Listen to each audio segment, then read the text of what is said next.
Boa noite também aos nossos amigos da internet. Estamos iniciando, né, mais os trabalhos aí de segunda-feira. Sempre com aqueles recadinhos básicos, né, da casa. A casa tem trabalho todos os dias da semana. Tá? Os horários estão fixados na entrada aí da recepção e no nosso site também, no www.casadocaminhodesantana.com.br. E só nas sextas-feiras que a gente não é aberto ao público, que é um trabalho especial. Ele é direcionado, né, principalmente os familiares dos dependentes químicos e tabagismo. Então é o único dia que a casa faz esse trabalho aí. Né? Então também a gente aproveita para fazer essa propaganda, né, e convidar quem tiver algum conhecido, quiser indicar, né, de sextas-feiras, às 19h30, tem esse trabalho aí que é para os dependentes químicos, familiares. Não é tratamento, são orientações, palestras para essas pessoas que estão sofrendo da dependência química e do tabagismo. E no domingo nós temos a evangelização infantil, que também é muito importante, né? As crianças comecem logo cedo a se inteirar da doutrina e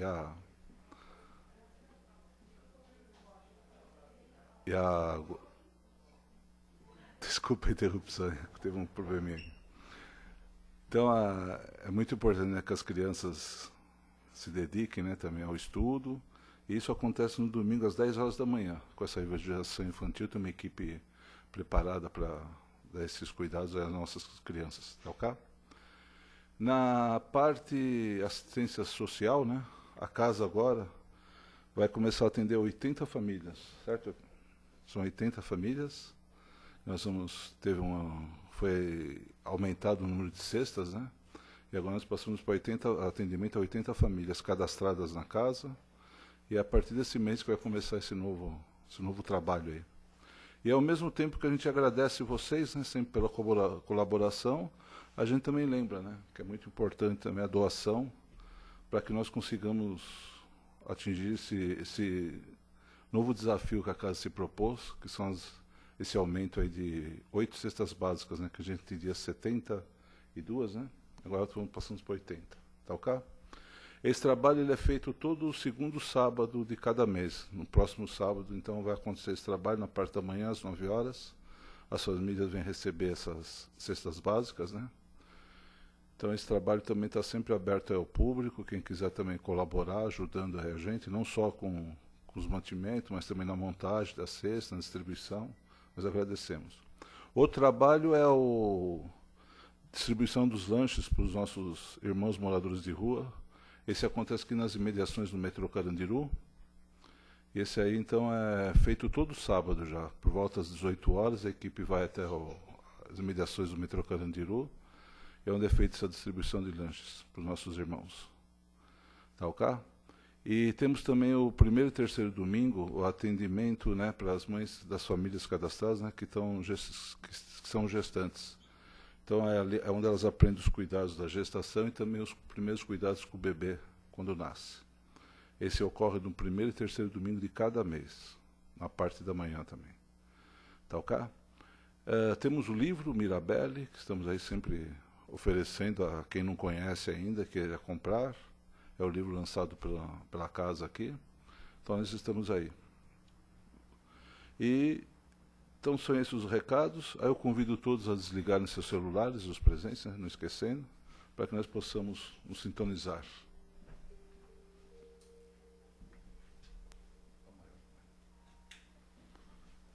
Então vamos. Meus irmãos, eu convido todos a cerrar os olhos e nos ligarmos com essa harmonia, com essa paz, com esse amor que está nessa casa. Tudo isso já foi preparado pelos espíritos amigos, espíritos bondosos que estão sempre aqui conosco. Então vamos deixando fluir tudo essas benesses para o nosso corpo, nosso organismo e nossa mente, para que haja abertura, principalmente na nossa mente, para entendimento, pois nós temos que evoluir uma vez criados pelo nosso Pai, esse Pai bondoso, Pai de amor, nós temos que evoluir. E a evolução ela tem duas asas, através da instrução e da prática das obras, através da caridade, do exercício da caridade. E uma parte muito importante é a parte da instrução. E um dos meios que nós temos são essas palestras de curto, parece que é um pouco tempo, né, curta duração, mas é muito importante para nós, onde sempre debatemos algum tema da doutrina, desses inúmeros irmãos que nos trazem as mensagens, os ensinamentos. E nós temos esse tempo, então, para estudar, para depois sairmos daqui e continuarmos, né, pesquisando. Sabemos quanto que é vasta as obras da doutrina, então nós temos muito para pesquisar e estudar. Então vamos aproveitar esses momentos que estamos aqui. Vamos pedindo licença a Deus nosso Pai para dar abertura agora a esse estudo, contando sempre com a presença do Mestre Jesus entre nós, pois foi Ele próprio que disse, onde 2 ou mais estiverem em meu nome, eu estarei com vocês. Então temos a certeza que Jesus está aqui conosco, com sua harmonia, com sua paz e com seu amor. E como eu já disse antes, também com esses espíritos maravilhosos, bondosos, que sempre estão presentes nessa casa, nos intuindo, nos instruindo e nos fortalecendo.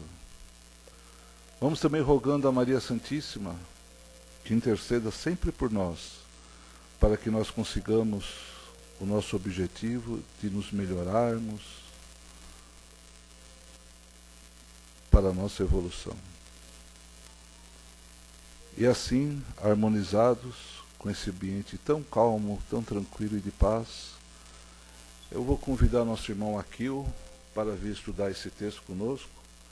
Hoje o tema é Caridade e Relacionamento.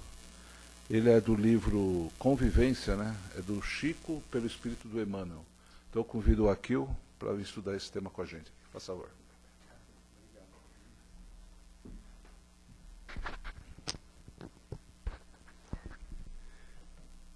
Minhas queridas amigas, meus queridos amigos, mais uma vez, muito boa noite a todos.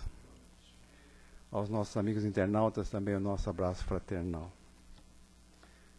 É muito bom, é muito gostoso, muito prazeroso estar aqui com vocês, para a gente conversar, estudar um pouquinho, aprendermos juntos mais um pedacinho da nossa querida doutrina espírita.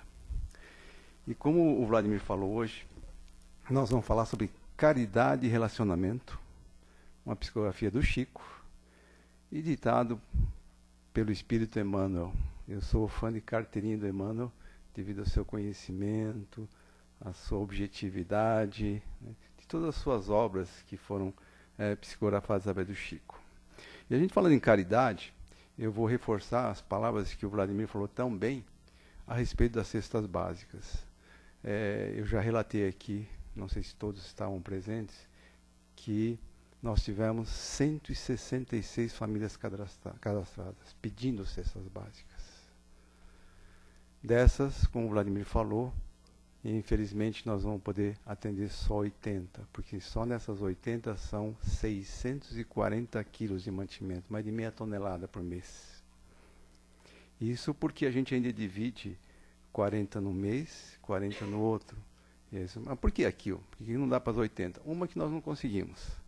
Aí seria 1,280 quilos de mantimento. Nós não temos condições. E outra também é um aspecto de não criar dependência com as famílias. Quer dizer, se a família recebe todos os meses, ela pode até se acomodar e não vai buscar o peixe. Não vai buscar pescar, vai ficar só esperando o peixe. Então a gente faz um mês sim, um mês não com as famílias. E nós fizemos todo um processo muito criterioso de escolha, muito mesmo,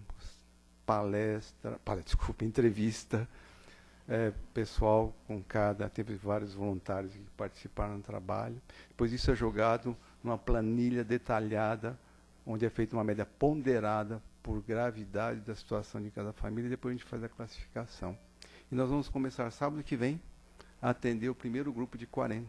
Né, e para quem não sabe, não conhece esse trabalho, além da distribuição da cesta em si, em outras épocas, né, Caetano, a gente fazia visita a essas famílias. Nós saímos em grupo aqui, íamos visitar as famílias, não pelo fato de conferir, sondar se era verídico ou não, não. É dar um apoio, levar a palavra de Jesus, conversar, levar um pouco de esperança. Hoje, infelizmente, devido ao problema de periculosidade, a gente não consegue mais fazer isso. Né? Ficou muito difícil esse trabalho. E então, hoje o que nós fazemos aqui? Recebemos as famílias, acolhemos, damos uma palestra. Né? O Jurandir é palestrante, o Caetano é palestrante, eu sou palestrante. A gente dá uma pequena palestra sobre os ensinamentos de Jesus para as famílias. Opcionalmente, não é obrigatório, elas recebem um passe, quem quer. E depois elas tomam um lanche com a gente, um lanche comunitário, refrigerante, lanche. Nós distribuímos aí uns doces para as crianças. E depois elas vão receber a cesta. Além disso, há aqui um grupo de advogados, né, voluntários, que faz todo um apoio jurídico, né, gratuitamente a todas essas famílias. É um trabalho muito bonito, então fica aí, não só esse, mas todos os outros que o Vladimir citou, um convite à prática da caridade. Quem quiser conhecer, venha à casa, de preferência passe pelo plantão, o plantão vai orientar, vai dar instruções. Então fica aí o nosso convite e também o nosso pedido, pessoal. 1 quilo de alimento, qualquer alimento não perecível, arroz, açúcar, feijão, qualquer um, só depositar ali no carrinho, será muito bem-vindo, porque graças a vocês, ao que vocês vêm fazendo pela gente, nós estamos conseguindo alimentar essas famílias, essas crianças e aumentar a quantidade. Sem o auxílio de vocês seria impossível, né, Caetano? Então, o nosso agradecimento de coração e o pedido reiterado para que colaborem conosco. Tá bom? Muito obrigado. E também, já que a gente está falando de caridade, o tema é caridade e relacionamento, eu gostaria aqui de fazer uma pequena homenagem a um grande homem, que ele é considerado o apóstolo do Espiritismo. E eu não sei se todos sabem quem é, mas a hora que eu falar um nome, todos vão saber. É o nosso querido Divaldo Pereira Franco. Ele é conhecido como o apóstolo do Espiritismo. E por que eu estou fazendo essa homenagem aqui? Não é só pelo que ele é e faz. É que ele nasceu em 5 de maio de 1927, ou seja, quinta-feira passada ele completou 89 anos de idade, dos quais 69 incansavelmente dedicado à causa espírita. E principalmente a caridade. Nós estamos falando tanto em caridade. O Divaldo, ele fundou em 15 de agosto de 1952, junto com Nilson de Souza Pereira, eu não conhecia essa pessoa, ele fundou a Mansão do Caminho, Centro Espírita e Casa de Apoio e Caridade. Hoje, Mansão do Caminho ajuda diariamente cerca de 6.000 pessoas. 6.000 pessoas são atendidas na Mansão do Caminho. E abriga, em caráter permanente, mais de 3.000 abrigados. Isso, Salvador e periferia de Salvador. Quem já foi para Salvador, Bahia, sabe como a periferia é extremamente necessitada. E um fato interessante, pessoal. Divaldo, quando começou a receber as crianças, muitas eram abandonadas. Lá era comum. Ou por problema social, risco social, pai e mãe drogados, ou presos, alguma coisa assim, ou abandonadas. As crianças vinham sem pai e sem mãe, nenês. E não tinham como dar nome. E o Divaldo não tinha dúvida. Eu adoto. Eu adoto. Coloca meu nome, coloca meu sobrenome. Adota. E ele adotou mais de 600 crianças, todas no seu nome. E criou-as. Elas cresceram, algumas são professores, profissionais hoje. E, devido a esse fato, ele já tem hoje mais de 200 netos e bisnetos.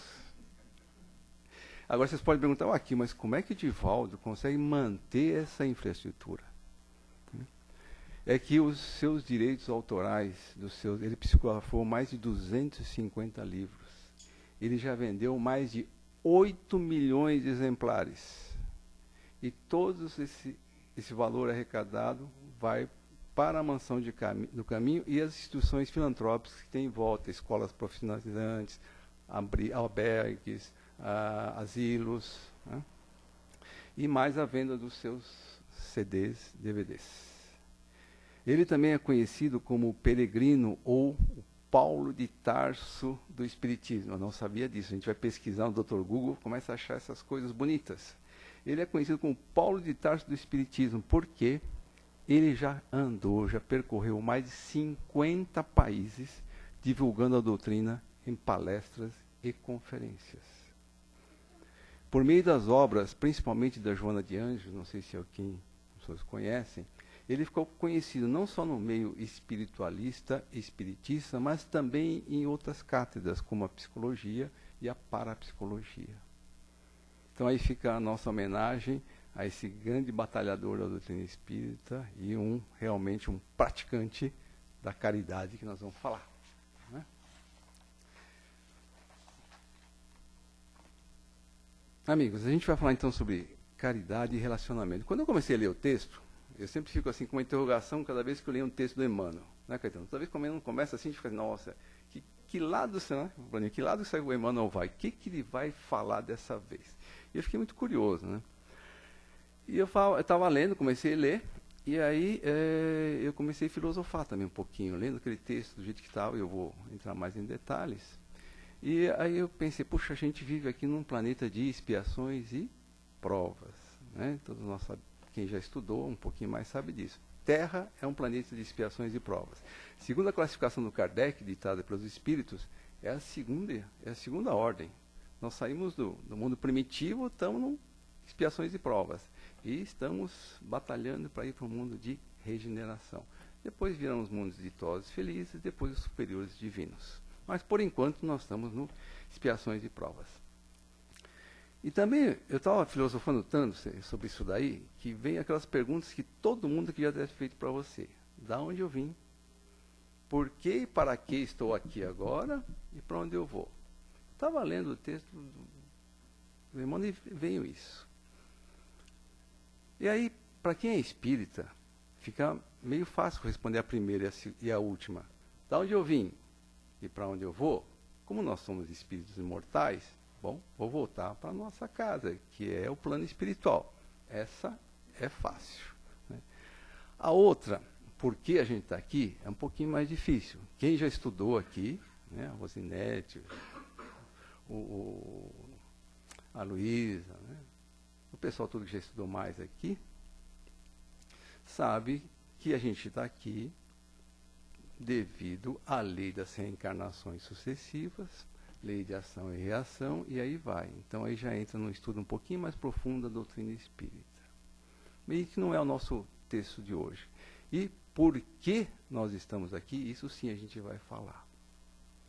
Né? Porque cada um desses textos, né, Caetano, daria, não uma, mas eu acho que 3, 4, 5 palestras aqui para discorrer, né, Jurandir? Vai longe isso, né? Por isso que estudar a doutrina é maravilhoso, pessoal.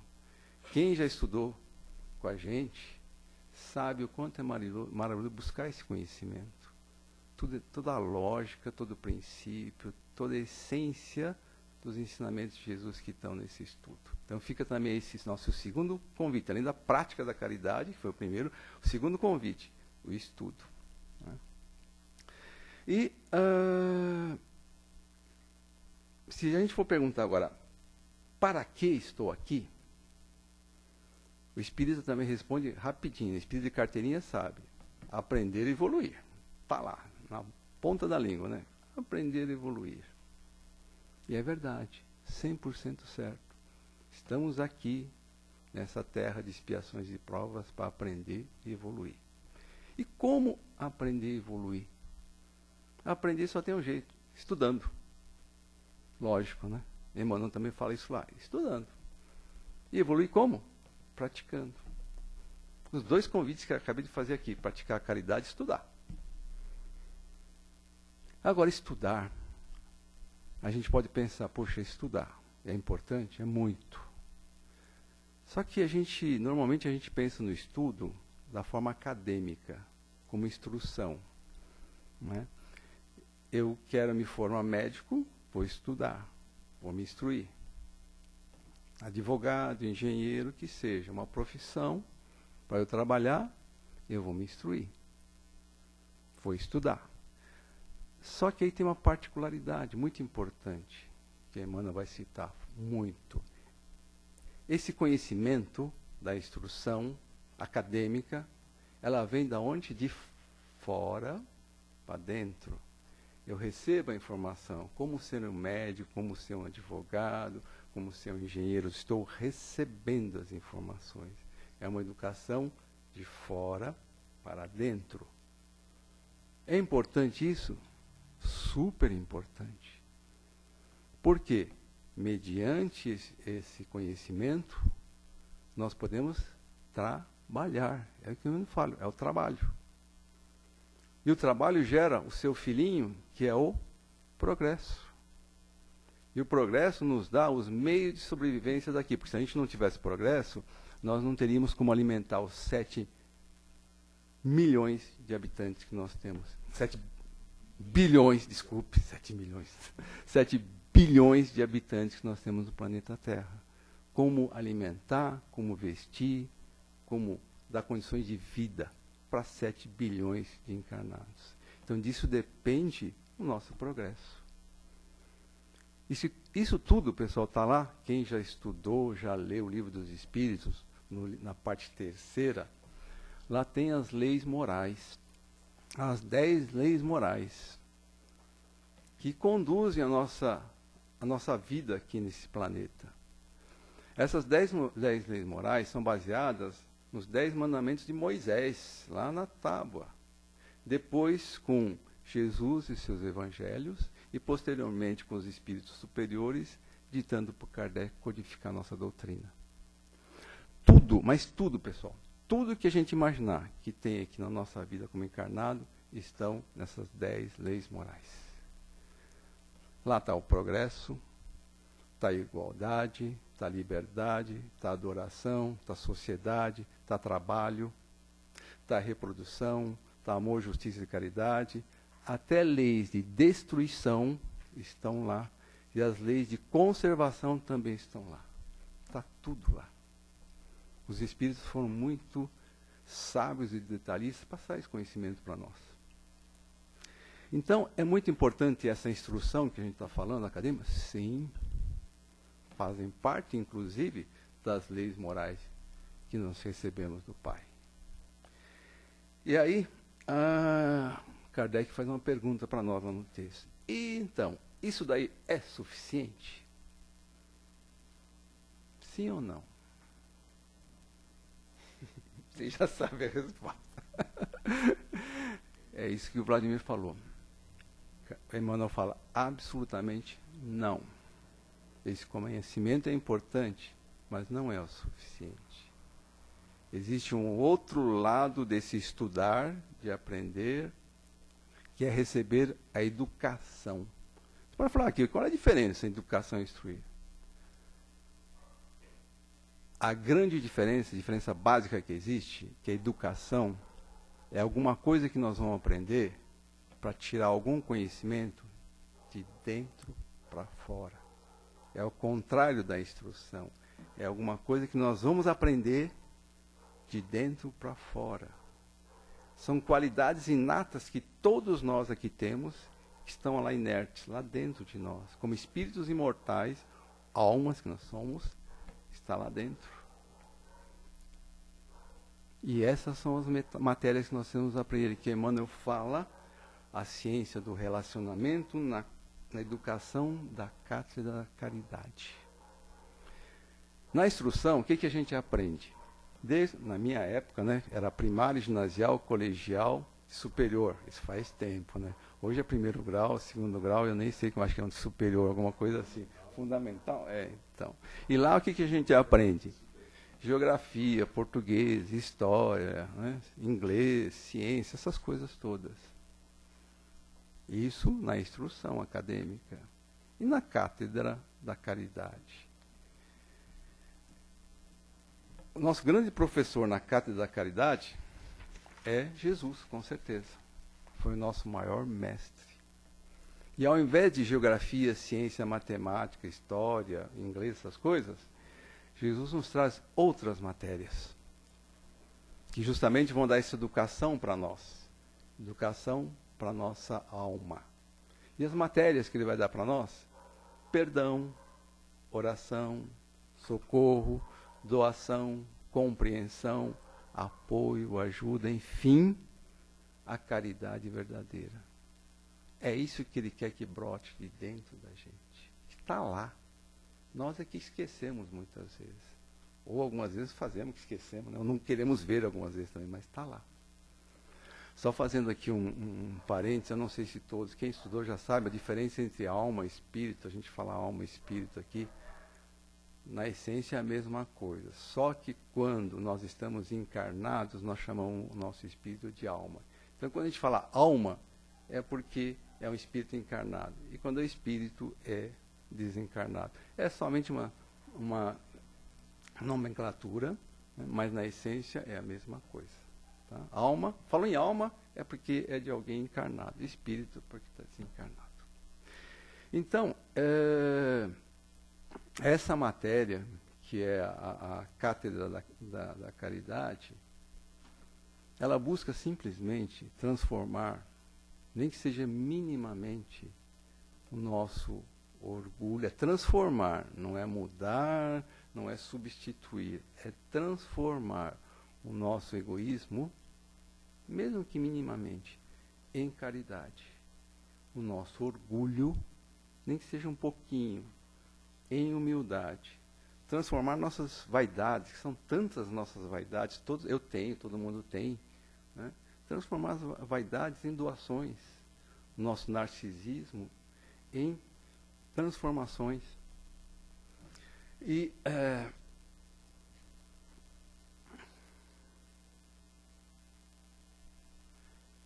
em transformações e entregas. Emmanuel, no texto, ele fala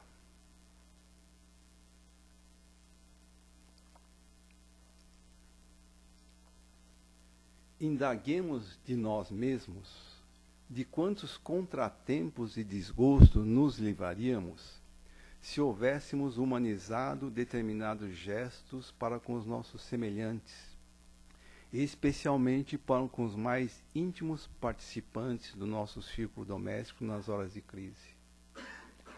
Dissecando um pouco mais do que Emmanuel fala aqui, quando ele fala desses desgostos e contratempos, são os problemas de relacionamento que a gente tem no dia a dia.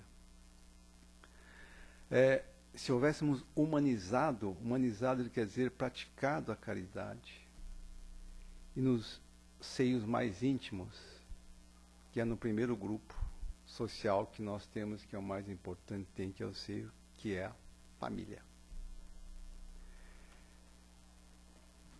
E Emmanuel também fala que praticar a caridade, a gente tem que entender o que é caridade. Porque apesar de tanta evolução, tanto tempo passou, naquela época que Jesus falava caridade entre os povos da época, a maioria, acho que todos praticamente, não entendiam. Então ele não usava muito a palavra caridade. Tanto que na questão 886, do capítulo 11 do Livro dos Espíritos, Lei de Justiça, Amor e Caridade, Kardec pergunta: qual é o verdadeiro sentido da palavra caridade, como a entendia Jesus? E os espíritos superiores respondem: 3 colunas. Benevolência para com todos, indulgência com as imperfeições dos outros, perdão das ofensas. Vejam quanto isso é muito mais abrangente do que chegar para vocês e falar: olha, vamos praticar a caridade. Vocês podem entender que colocar 1 quilo de arroz não é uma caridade? É. Mas existem muitas outras formas de praticar a caridade. Em compreender, atender um familiar seu que quer simplesmente desabafar e falar, é um ato altíssimo de caridade. Dar um abraço no seu familiar que está precisando de alguma coisa, mesmo que tenha feito alguma coisa errada, mas ele está precisando de apoio, vá lá, dê um abraço. Esse abraço vale muito. É uma caridade suprema que você está praticando. uma palavra de apoio. E a gente está falando em família. Por que a gente fala tanto em família, pessoal? Onde que ocorrem os maiores problemas de relacionamento? Na família. É a nossa maior escola que a gente tem, a nossa família. Se a gente tem aquele parente problemático, aquele filho problemático, temos que lembrar o seguinte, que a gente está em família, o que nós falamos que nós vamos fazer aqui? Aprender, evoluir, não foi? Quando nós falamos que nós viemos aqui na Terra, isso vale também na família. Nós vamos aprender e evoluir com a família. Os nossos familiares, alguns são nossos professores. Aquele cunhado chato, aquela cunhada chata, aquele irmão pentelho, aquele filho problemático, eles são nossos professores, estão nos ensinando a praticar aquilo que Jesus nos ensinou. E a gente tem que aprender com eles, tem que aproveitar essa oportunidade. E não é só na família. E aí a gente tem que extrapolar para toda a sociedade. No seu círculo de trabalho, isso vale. Mas lá você tem menos problemas, não é verdade? Por quê? Você não solta os cachorros em cima do seu chefe, que ele te manda embora, então você para. Em casa, não. Ninguém vai te despedir lá de casa, da família. No seu círculo social, no clube, nas associações, nos círculos religiosos. Veja o ambiente que nós temos aqui. Paz, harmonia, amor, carinho. Por que não tem isso em casa? Por que só aqui no centro? Depende de quem? Do centro, dos amigos espirituais? Também. Mas eles não fazem milagre. Milagre para espírita não existe. Nós precisamos fazer a nossa parte em casa. Fazer essa caridade. E Raul Teixeira também fala, por que também, se a gente não fizer isso, pessoal, quando a gente briga, cria uma situação negativa dentro de casa, nossa Senhora, a gente pode levar mágoas e provocar mágoas. Não esquecer que a gente só não recebe mágoas, não, a gente também provoca. E aí Jesus fala muito, por quê? Não julgues para não ser julgados, perdoa 70 vezes 7, sempre. Por que ele fala isso? Simplesmente para ser bonzinho? Não, porque se você não fizer isso, você vai carregar mágoas. Porque quando você briga com alguém, você discute com alguém, e fica por isso mesmo, ninguém pede desculpa, o que acontece? Vai aonde? Vai lá dentro. E fica lá, fica esse ranço ruim, negativo, vai ficando. É isso que Jesus fala. Porque quando você perdoa, você tira tudo isso para fora. Você transforma uma energia ruim em boa. Isso ele fala perdoar. Mas por que ele fala não julgues para não ser julgados? Porque dá tempo de evitar todo esse processo. Quando você vai perdoar alguém, isso eu já falei aqui, vou repetir. Quando você vai perdoar alguém, é porque você condenou alguém. Você está perdoando porque você fala, não, alguém me fez uma coisa ruim, eu sou tão bonzinho e vou perdoar. Então, se eu vou perdoar, eu condenei. Se eu condenei, eu julguei. Para condenar, eu preciso julgar, não tem? E para julgar, eu preciso acusar, não preciso? Então, eu preciso acusar, julgar, condenar, depois perdoar. Jesus já deu um alerta e falou, para isso antes, em vez de fazer todo esse processo. Imagina esse processo, você tendo com seu marido, sua esposa, seu filho, sua filha, acusando, julgando, condenando, até chegar ao perdão. Pior se não perdoar. Aí a mágoa fica. O melhor é não julgar. Por quê? Quando você não julga, interrompe esse processo. Se você ainda der um apoio, uma atenção, um carinho, nessa hora, em vez de julgar, melhor ainda. Muda tudo. Jesus era um sábio, todo mundo sabe disso. Mas cada vez que a gente estuda mais profundamente os ensinamentos dele, você vê quanta coisa boa tem nos seus ensinamentos. Nós é que somos meio tapadinhos. Exemplo disso, se a gente seguisse a lei de caridade, se a gente aprendesse essa cátedra da caridade que ele fala aqui, imagina, por exemplo, que todo mundo aqui que é motorista hoje, saísse e tivesse que fazer o exame na cátedra da caridade. E para dirigir tivesse que passar nisso. Vai, aprende, pronto, passou. Eu sou formado em cátedra da caridade para dirigir. Como é que seria o nosso trânsito? Uma maravilha. Ninguém teria estresse. Não existiriam praticamente os acidentes. haveria paz, harmonia no trânsito, todo mundo chegaria bem no trabalho, em casa, sabe? Já pensou você chegar assim, as pessoas parando para dar a passagem realmente ao pedestre, mas de coração, oh, meu irmão, passa aí, por favor. Se por acaso alguém der uma fechada num ou no outro sem querer, eu entendo. Perdão, desculpe, foi sem querer, não tive intenção. Vocês já imaginaram como seria isso? É isso aplicado a todos os campos do nosso planeta, que seria transformação em planeta de regeneração. Não é um paraíso. Nós teríamos muitas coisas a aprender ainda, mas muito menos. E, bom, eu vou ter que partir para o encerramento, né? Para mim, realmente é tão bom falar tantas coisas para vocês, e a gente fica muito feliz. Mas hoje, já que a gente está falando de homenagem, caridade, e domingo, ontem foi Dia das Mães, né? Dia muito bonito. E, então, em homenagem às mães, em relação à caridade também, eu vou contar só uma historinha. Muitos já receberam aqui, Vladimir recebeu, eu também recebi, uma historinha, que eu não sabia se era verídica ou não, eu fui pesquisar, que é um videozinho que está aí na mídia social, né? Facebook, WhatsApp, etc. Então tem lá a historinha, um menino na escola, sentado, bonitinho, 7 anos de idade, ele lá na porta da diretoria esperando, sai o diretor, falou, Thomas, leve essa carta para tua mãe, é muito importante. O menino pega a carta, vai para casa, chega em casa, mostra para a mãe abre a carta, isso são 1800 e pouco, a mãe olha a carta, olha, lê, agacha, fala, Thomas, eu estou recebendo uma ótima notícia aqui. A escola está comunicando que você é muito inteligente, que você é muito capaz. E por isso, devido à sua alta capacidade, eles não têm mais o que te ensinar. Por isso que você não vai mais à escola. A partir de hoje, de amanhã, quem vai te ensinar tudo é a mamãe. Você não vai mais à escola. E a partir desse dia, essa dedicada à mãe, a senhora passa a cuidar do menino e ensinar instrução e educação, as duas coisas. Lembra que eu falei das duas? Ela passa a fazer isso com seu filho, todos os dias. E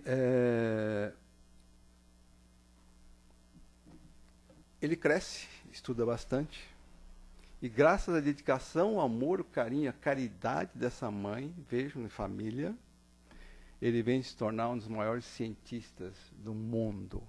Nós estamos falando de Thomas Alva Edison. Mais de 500 patentes registradas, inventor da lâmpada elétrica. E, inclusive, existem alguns paradoxos que eu vou falar depois disso. E por que essa mãe foi tão brilhante? Porque Thomas, mais tarde, a mãe já havia desencarnado, ele vai ao quarto dela e procurando, recolhendo as suas coisas, a sua mãe encontra aquela carta da escola. Ele lembra daquela carta. Ele abre a carta.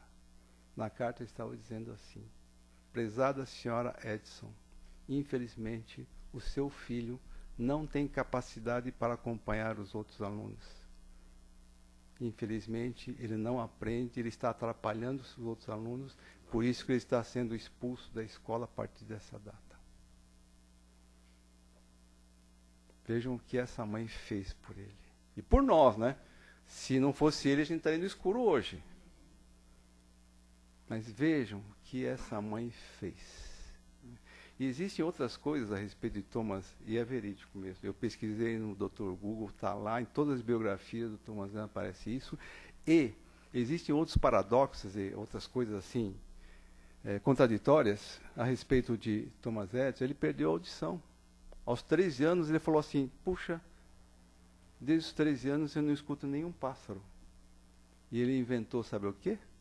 O fonógrafo, disco, que a gente escutou tanto tempo. Inventou e melhorou aquilo que o Graham Bell havia inventado, que era o receptor do telefone. E ele não ouvia. Vejam a dificuldade da mãe que ela passou, né? Ele patenteou, eu vi numa fonte mais de 500 invenções, numa outra está mais de 1000. E narra a história que numa noite de 1914, ele já tinha um laboratório gigante, muito bem equipado, e o laboratório pegou fogo. Naquela época não tinha seguro. E ele ficou ali olhando tudo aquilo pegar fogo, os bombeiros tentando apagar, ele tinha investido muito dinheiro em cima. Aí seu filho Charles chega e olha para o pai, vê o pai olhando aquelas chamas, e na época o Thomas estava com 67 anos de idade. E o Thomas muito sereno, olhando tudo que o fogo consumia. Aí ele vendo a preocupação do filho, do Charles, fala: filho, não se preocupe. Existe um grande valor num desastre como esse. Todos os nossos erros são queimados. Graças a Deus, podemos começar tudo de novo. Vejam que espírito diferente. Graças à mãe. Né? E Thomas Alva Edison, ele era espiritualista, não foi espírita, porém foi um grande espiritualista. Qual é a diferença, pessoal? É que o espiritualista acredita nas reencarnações sucessivas, né?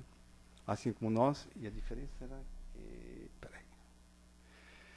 E lembra, Caetano, qual a diferença espiritualista e espírita? Universalista, exatamente. Né? Mas todos nós acreditamos, os dois, espiritualistas e espíritas, nas reencarnações sucessivas. E palavras do Thomas Edison. Né? Agora cheguei ao ponto no qual me sinto obrigado, por uma comprovação positiva, e depois de minhas inúmeras investigações, de sustentar com firmeza a ideia de que a vida depois da morte existe. E ele tinha tanta convicção disso, pessoal, que dentro das suas invenções, ele tentou inventar uma máquina, tipo um telefone que pudesse falar com a espiritualidade. Então fica aqui a nossa homenagem, né, singela ao Thomas Alva Edison, mas principalmente à senhora Edison e a todas as mamães presentes e não aqui.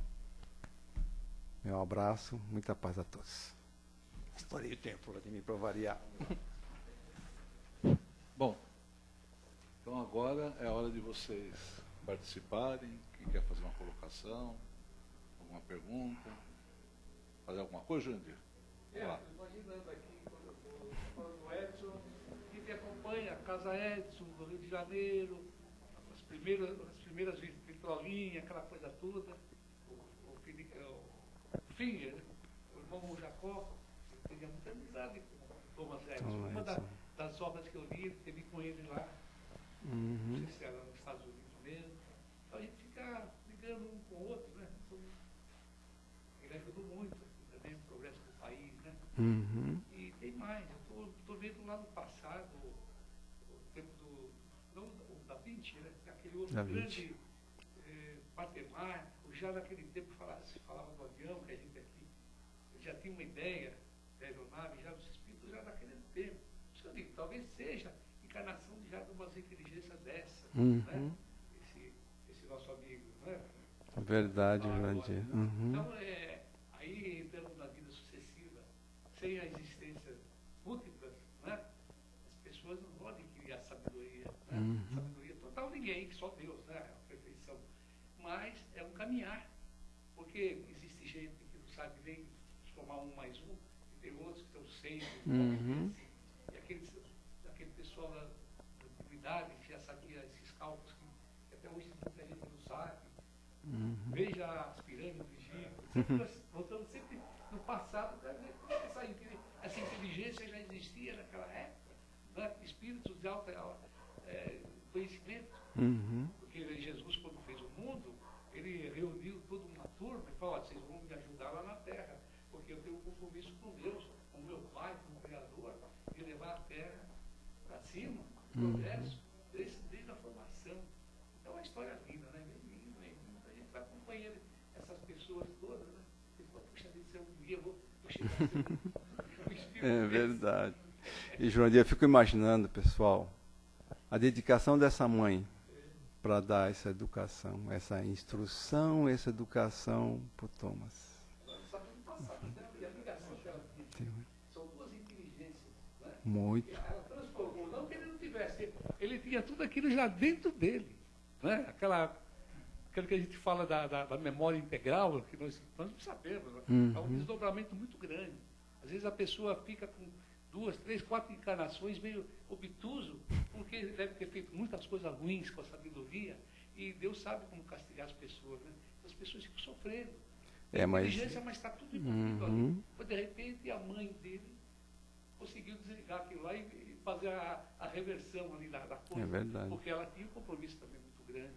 Só pode ser. Uhum. A gente sabe que só não acontece por acaso, aqueles espíritos não estavam juntos por acaso. Só a gente lembrar que a educação também pode vir pelo amor ou pela dor.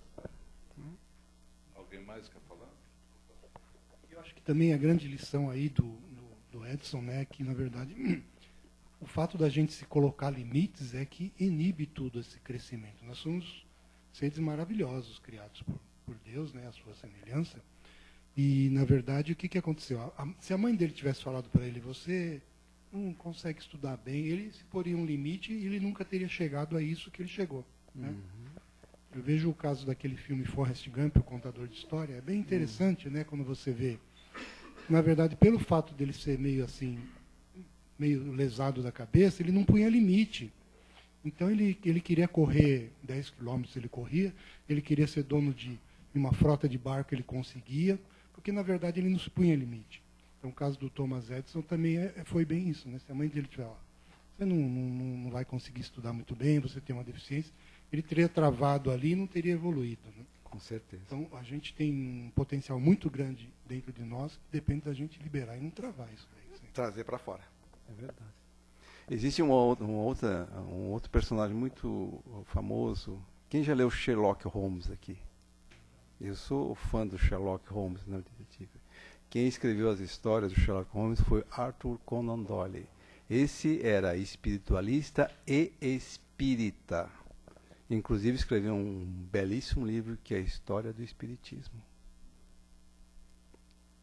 Mais alguém quer falar alguma coisa? Não? Só hoje tá. Pessoal, muito obrigado, muita paz a todos.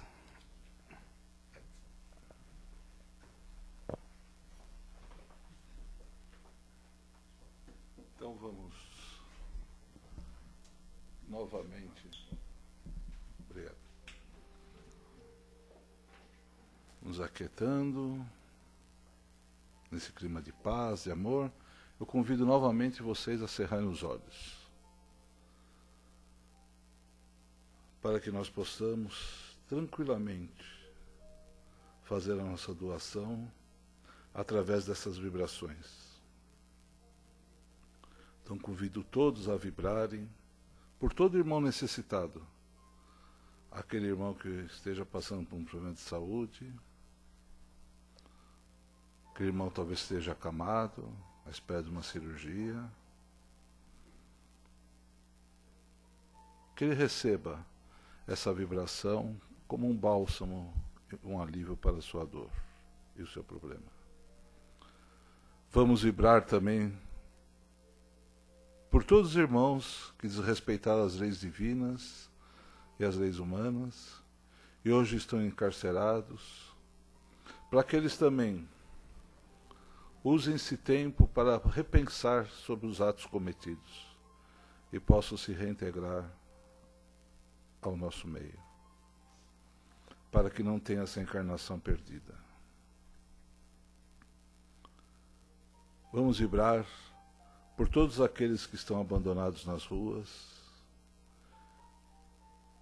pelas crianças e principalmente pelos jovens usuários de droga, esse mal que assola principalmente o nosso país, de norte a sul, quase todas as cidades, hoje passam por esse terrível problema. Vamos vibrar para que esses nossos irmãozinhos também estendam sua mão e peçam ajuda, que ela virá com certeza. Hoje sabemos que tem várias ONGs,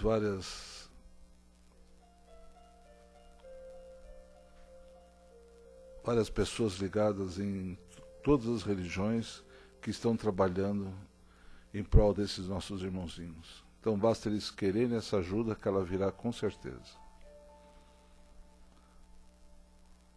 Vamos vibrar pelos dirigentes de todos os países e principalmente pelo nosso, para que haja coerência nas suas decisões, respeito